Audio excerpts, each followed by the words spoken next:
आज राष्ट्रवादी काँग्रेस पक्षाचे राष्ट्रीय अधिवेशन संपन्न झालं। आदरणीय दादांच्या आकस्मिक जाण्यानं ती पोकळी निर्माण झाली होती, म्हणून पक्षातल्या सर्वच कार्यकर्त्यांनी, नेत्यांनी आणि पक्षाच्या सर्वच पदाधिकाऱ्यांनी मला हे अध्यक्षपद स्वीकारावं अशी विनंती केली। आदरणीय दादांनी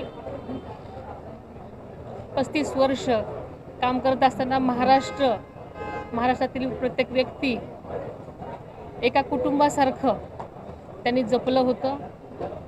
त्यांची स्वप्न अशीच अर्धवट सोडून ते अचानक आपल्यातून निघून गेले आणि सगळ्यांची एकच इच्छा होती की दादांच्या जागी आपण जर आलात तर आपण सगळे मिळून सगळ्यांच्या साथीनं दादांची ही स्वप्न पूर्ण करू।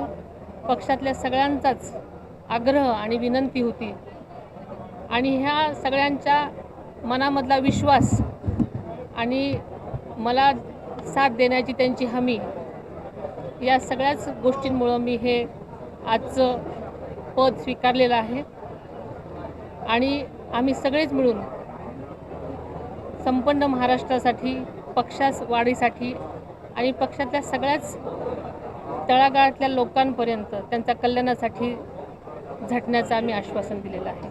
धन्यवाद।